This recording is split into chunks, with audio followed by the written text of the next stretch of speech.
All right, let's dive into one of the biggest, most fundamental mysteries in all of biology. We're going to tackle how a simple, really elegant code tucked away inside ourselves can build something as mind-blowingly complex as life itself. I mean, seriously, think about it for a second. It's the ultimate biological puzzle, right? Inside every single one of your trillions of cells, there's a code written with just 4 letters. So how in the world does that tiny alphabet create something as incredibly intricate as a person? So our story, just like all life really, begins with the master blueprint. We're talking about the one molecule that has all the instructions for building and running an entire organism. And of course, that's DNA. To really get this, we have to start with the idea of a gene.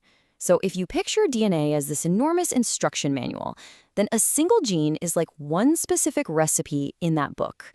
It holds the instructions to build one very specific thing, a protein. Now, where this master blueprint is stored is absolutely crucial. In really simple cells like bacteria, the DNA just kind of floats around. But in our cells, these more complex ones, it's locked away for protection inside a vault called the nucleus.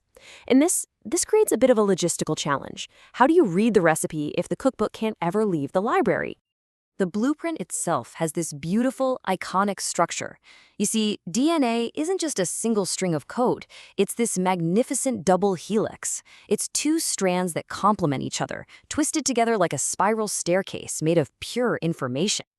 And the rungs of that staircase, they're made of 4 chemical bases: A, T, C, and G. And they follow this one, simple, incredibly powerful rule. A always pairs with T, and C always pairs with G. This little rule is the secret to how life can copy itself over and over again so faithfully. Okay, so the master blueprint is locked up safe in the nucleus. To get those instructions out to the cell's factory floor, the cell needs to make a temporary, working copy. Think of it like a quick, disposable photocopy of just the one gene it needs right now. And this is where our molecular courier comes in, RNA. Now, RNA is a really close cousin to DNA, but it's single-stranded and way more mobile. Its whole job is to make a copy of a gene and carry that message out of the nucleus. This copying process has a name. It's called transcription. What happens is an enzyme called RNA polymerase latches onto the start of a gene, unwinds a little piece of the DNA, and then just zips right along, building that RNA copy. As soon as it hits a stop signal, it lets go, releasing the brand new messenger RNA. So now our messenger RNA has its instructions. It leaves the safety of the nucleus and heads out into the cell's busy cytoplasm. It's heading straight for the factory floor where all the real construction is about to happen. And waiting on that factory floor is this incredible little nano machine, the ribosome. The ribosome is the cell's protein builder. Its whole purpose is to read the message on the RNA and translate it from the language of genes into the language of proteins. And you guessed it, this process is called translation. The ribosome just clamps right onto the RNA and starts reading the code. For every 3-letter word it reads, it grabs one specific building block, an amino acid, and links it to the one before, assembling this long, growing chain. So we've just translated a one-dimensional code into a one-dimensional chain. But here's the thing. Proteins aren't just flat strings. The last and honestly most magical step is how this simple chain transforms into a complex, functional, 3-dimensional machine.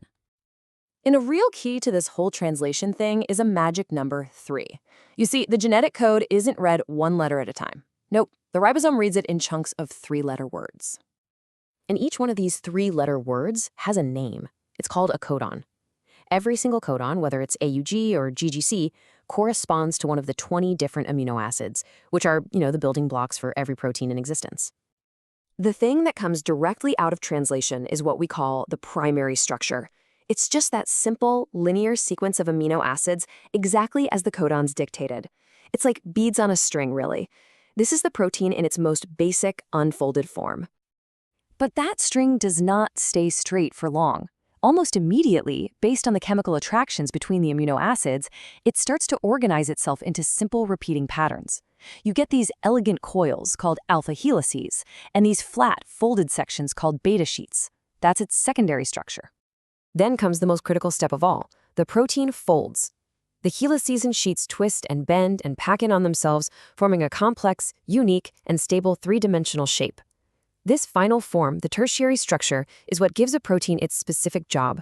In biology, shape is function. And believe it or not, for some of the most complex molecular machines, the story still isn't over. Sometimes you need several of these individually folded chains to come together and assemble into a final massive protein complex. And that is the quaternary structure. So what do these amazing molecular machines actually do? Oh, just about everything. They are the structural girders of your cells, like in your muscle fibers, and they act as enzymes which speed up literally every chemical reaction that keeps you alive. So there you have it. You start with a 4-letter code locked in your DNA, it goes through transcription and translation, and it ends up as the functional proteins that make you, well, you. This incredible, beautiful process is happening trillions of times every single second inside your body, right now. Now, the system is unbelievably precise, but it's not perfect. So what happens if there's a typo? What if just a single letter gets changed in that original DNA blueprint? Well, that's what a mutation is. Just one little typo in the DNA can lead to the wrong amino acid getting added to the chain. And that tiny change can mess up the protein's final 3D shape, making it misfold or not work at all, which can totally change how a cell functions. And while, many mutations are harmful, they're also the random sparks of change that have fueled evolution for billions of years. We've essentially decoded life's fundamental operating system. This ancient, elegant process has built every living thing on this planet. So the question that's really going to define our era is, now that we have this growing ability to read and even rewrite this code, what are we going to choose to build with it in the future?